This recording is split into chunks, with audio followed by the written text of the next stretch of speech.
تو بات کرتا ہے، نہ کوئی گنجائش کسی نہ کسی طریقے سے اپنی من پسند نکالنے کی صحیح کرتے ہیں۔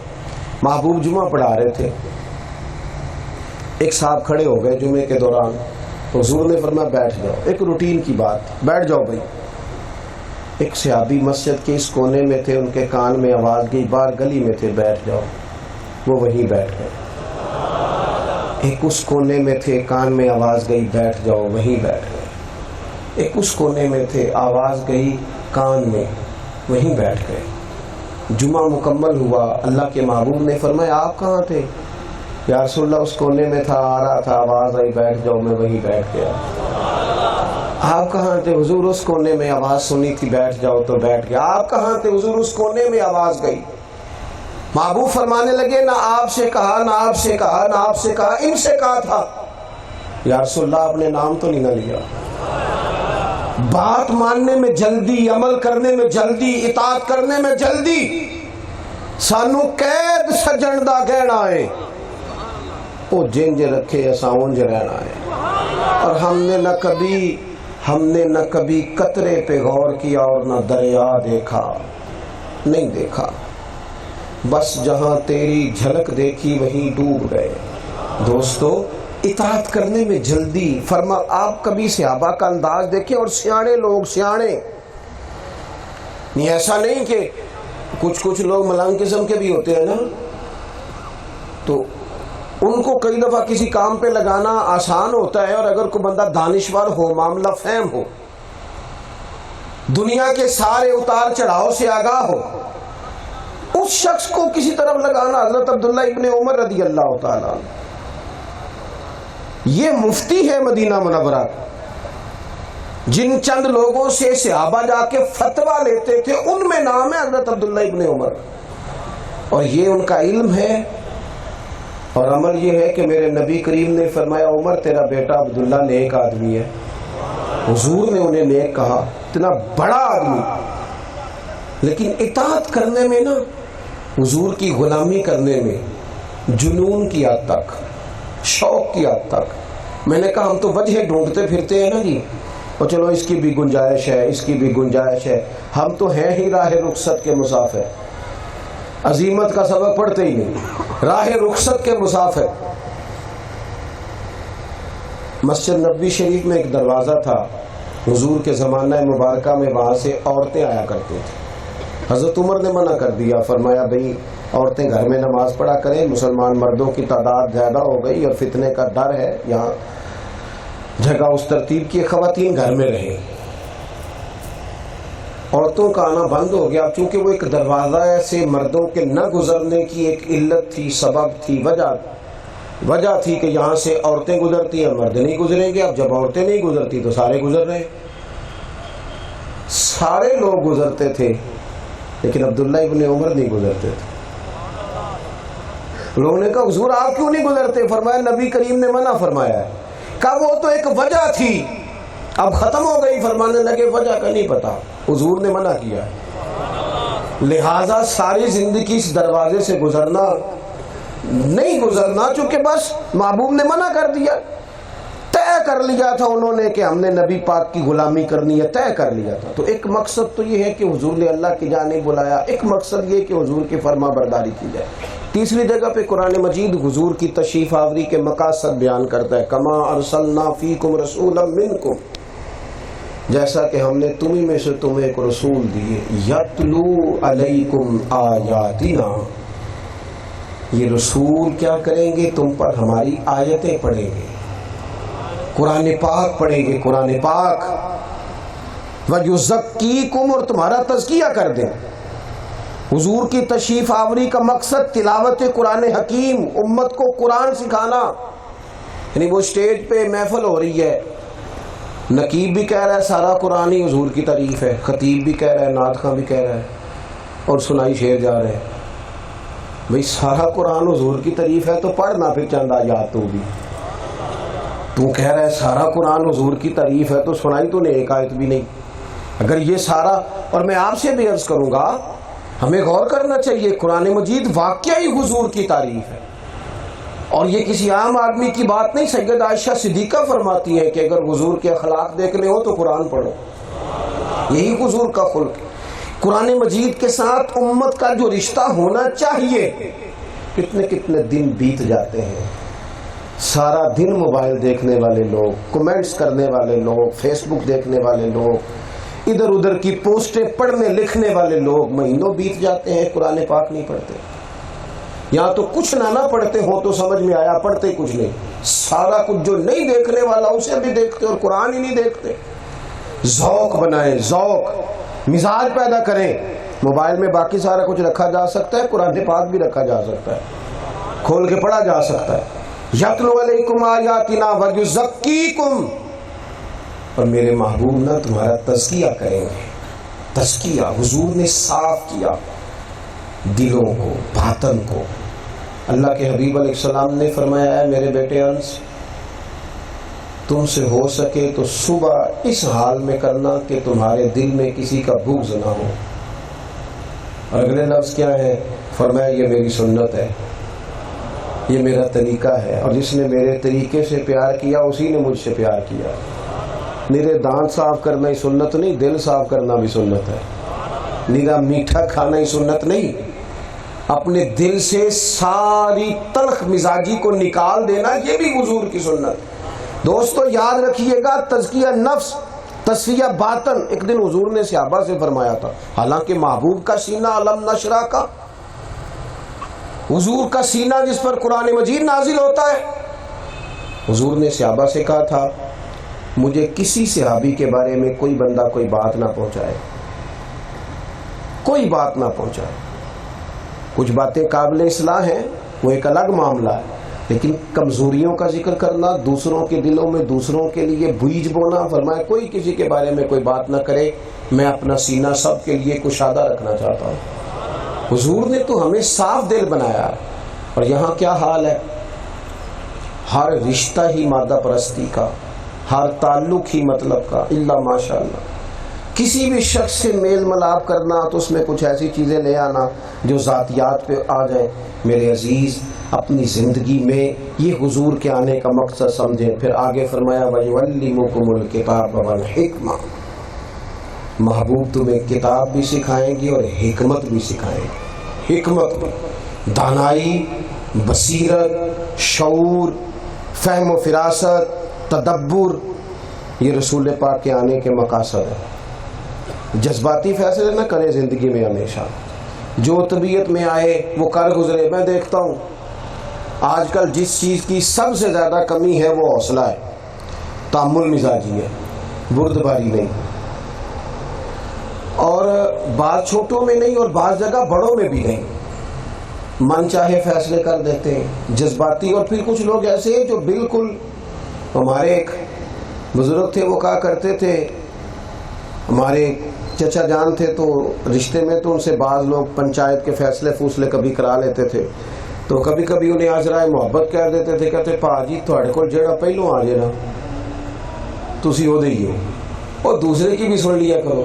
یہ تدبر تو نہیں کہ جو پہلے آ گیا آپ اسی کے حق میں ہو جائیں، آپ دونوں کی بات سنیں، معاملہ فہمی اس کا نام ہے۔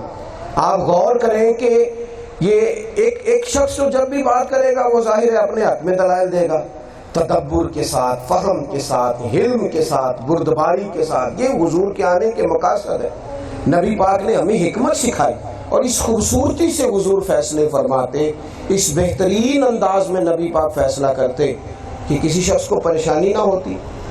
لیکن آج ہماری کیفیت یہ ہے کہ ہمارے فیصلے جذباتی ہیں، اور بہت ساری جگہوں پہ محبت غالب آتی ہے، میرٹ نہیں دیکھتے، محبت دیکھتے ہیں۔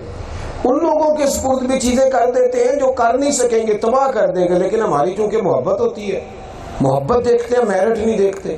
ہمیشہ تدبر سے، فہم سے، فراست سے، علم سے۔ نبی کریم علیہ السلام کے اعلان نبوت سے پہلے جب قریش مکہ نے کعبہ تعمیر کیا تھا تو 12 قبیلے تھے، اب وہ مل کے کعبہ تو بنا لیا، تو حجر اسود کی تنصیب کرنا تھی، حجر اسود کو لگانا تھا، اس پر رائے کا اختلاف ہو گیا۔ ہر قبیلہ کہتا ہے ہم لگائیں گے، ہم لگائیں گے، اور جذبات ایک دوسرے کے خلاف اتنے تھے کہ ایک قبیلے والوں نے تو پیالوں میں خون ڈال کے، اس میں ہاتھ ڈال کے قسمیں بھی کھا لی کہ مریں گے یا مار دیں گے، پر حجر اسود ہم نے لگانا ہے۔ ان معاملات میں بھی بڑی آزمائش ہو جاتی، اب اچانک کسی کے دل میں بات آئی، کہنے لگے لڑو نہ، یہاں انتظار کرو، کل جو شخص سب سے پہلے حرم کعبہ میں داخل ہو اسی سے فیصلہ کرا لیں گے۔ قسمت دیکھو، سب سے پہلے رسول پاک تشریف لائے۔ اب سب خوش ہو گئے، یہ تو صادق اور امین ہے۔ تو وہ جب سرور کائنات صلی اللہ تعالی علیہ وسلم تشریف لائے، اب سب مطمئن ہو گئے۔ اب یہ بھی ایک معاملہ تھا کہ اتنے سارے قبیلوں میں حجر اسود کون اٹھا کے رکھے گا، تو اتنی حکمت سے حضور نے فیصلہ فرمایا۔ نبی کریم نے اپنی چادر کو بچھایا اور حجر اسود کو اٹھا کے اس میں رکھا اور فرمایا اس چادر کے کونے سارے قبیلے پکڑ لو۔ وہ سب نے کونے پکڑ لی اور حجر اسود کو خانہ کعبہ تک لے گئے۔ محبوب نے اٹھا کے اندر رکھ دیا، لڑائی ختم ہو گئی۔ تدبر کے ساتھ، ایک تو میں عرض کروں گا جو بڑے ہیں نا، بڑے وہ کبھی فریق نہ بنے، خاندان کے بڑے، قبیلوں کے بڑے، اداروں کے بڑے کبھی فریق نہ بنے، وہ اپنے آپ کو بڑا رکھیں، حکمت والی زندگی گزاریں، دانائی والی۔ اگر جب کوئی بڑا آدمی فریق بن جاتا ہے نا کسی بھی ایک مسئلے میں، گھر کے، قبیلے کے کسی مسئلے میں، تو دوسروں کو نقصان ہوتا ہے، اس سے لوگ ٹوٹتے ہیں۔ وہ اقبال نے کہا تھا کہ کوئی کارواں سے ٹوٹا، کوئی بدگماں حرم سے، کیونکہ میرے کارواں میں نہیں خوب دل نوازی۔ یہ جو بڑا ہے نا، اسے دل نوازی نہیں کرنی آئی تو لوگ ٹوٹ گئے۔ تھوڑا سا نا حلم کے ساتھ، بردباری کے ساتھ معاملات کو دیکھیں۔ اور آگے فرمایا وَيُعَلِّمُكُم مَّا لَمْ تَكُونُوا تَعْلَمُونَ، میرے محبوب تمہیں وہ سکھانے آئے ہیں جو تم جانتے نہیں تھے۔ دنیا میں جو ہم نہیں جانتے تھے اور جان سکتے بھی نہیں تھے، وہ سارا کچھ ہمیں رسول پاک نے سکھایا ہے۔ آداب زندگی سے لے کر آخرت میں جنت اور دوزخ کے فیصلوں تک ہر چیز کے اسباق ہمیں نبی پاک نے پڑھائے۔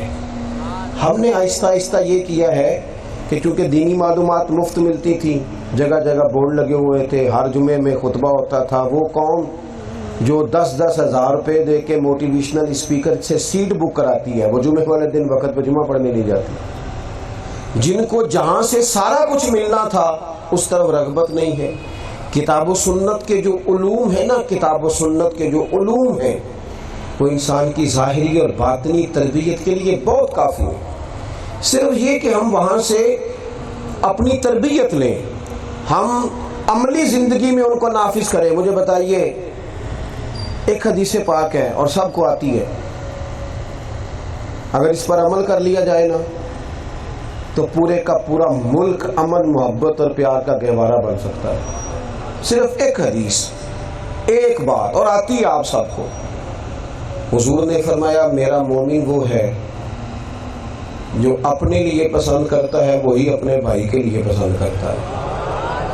لو، ختم ہو گئی ملاوٹ بھی، ختم ہو گیا جھوٹ بھی، ختم ہو گیا دھوکہ بھی۔ کوئی بندہ اپنے لیے دھوکہ پسند کرتا ہے تو اپنے بھائی کے لیے کیسے کرے گا؟ اپنے لیے ملاوٹ پسند کرتا ہے۔ یہاں تک کہ امام غزالی وہ روایت لائے ہیں کہ محبوب اپنے غلام کے ساتھ تشریف لے گئے مسواک لے لیں، تو غلام نے 2 مسواکیں توڑی، ایک مسواک تھوڑی ٹیڑھی تھی، ایک سیدھی تھی، تو یہاں تک حضور نے اس روایت کا خیال کیا، فرمایا یہ ٹیڑھی والی مجھے دے دو۔ حضور آپ یہ لیں، فرمایا نہیں بھائی، مومن وہ ہے جو اپنے لیے پسند کرے وہی بھائی کے لیے پسند کرے۔ جب یہاں سے آغاز ہوگا تو مجھے بتائیے پھر احوال کس طرح کے ہوں گے۔ ہم نے نا، پہلی بات تو یہ ہے کہ وہ یہ آج کل ماحول بن گیا تقریریں کرنے کا، تقریریں کرانے کا۔ جہاں ہم بیان کرنے کے لیے جاتے ہیں وہاں 12-14 لوگ اور موجود ہوتے ہیں ٹائم لینے والے، تو کئی دفعہ پوچھتے ہیں کہ یار جو کر کے گئے تھے پچھلی دفعہ اس پہ عمل ہو گیا؟ یہ حدیث سب کو آتی ہے نا، میرا خیال ہے سبھی کو آتی ہوگی کہ ایک خاتون بڑی گناہ گار تھی اور کتے کو پانی پلایا تو بخشش ہو گئی، سب کو آتی ہے نا۔ تو یہاں تو سڑک پہ کتا مار جائے تو کوئی لکڑی سے بھی سائڈ پہ نہیں کرتا، وہ گاڑیوں کے ٹائروں سے اس کا گوشت لگ کے سائڈ پہ ہو جائے تو ہو جائے، کوئی بندہ چھڑی سے بھی سائڈ، حالانکہ سب نے حدیث سنی ہوئی۔ مقصود کیا ہے لمبی چوڑی باز و نصیحت کا؟ کس لیے اتنی ساری تقاریر ہے؟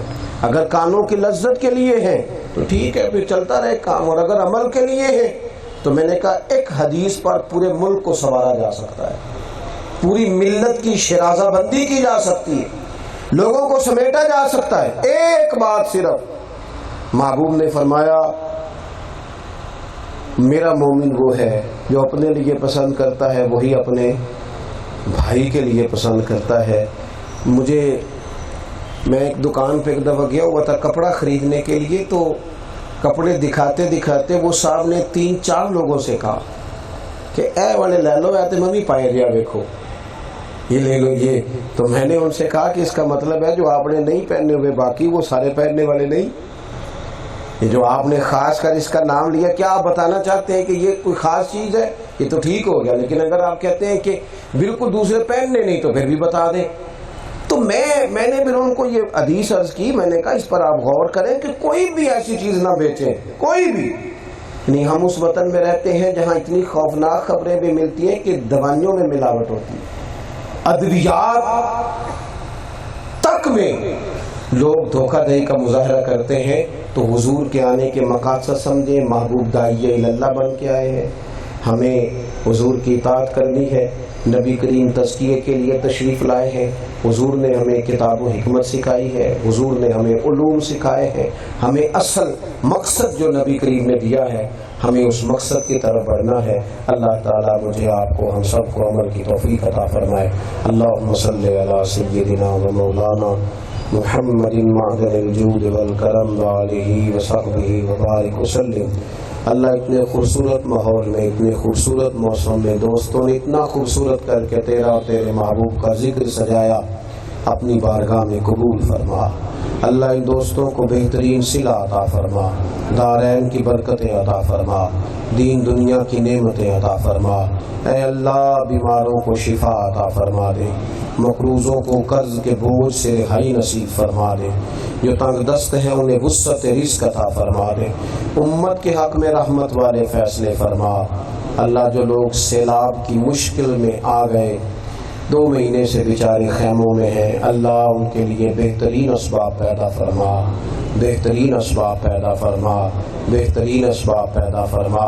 دنیا اور آخرت میں ہماری پردہ پوشی فرما، ہمارا خاتمہ ایمان پر فرما، قیامت کی ذلت اور رسوائی سے ہمیں محفوظ فرما۔ اللہ تو ہمارے حق میں جب بھی فیصلہ فرما، فضل والا فرما، کرم والا فرما، آسانی والا فرما۔ اللہم انا نسألک العفو والعافیۃ فی الدین والدنیا والآخرہ۔ اللہم رب اغفر وارحم وانت خیر الراحمین، وصلی اللہ تعالی علی حبیبہ سیدنا و مولانا محمد۔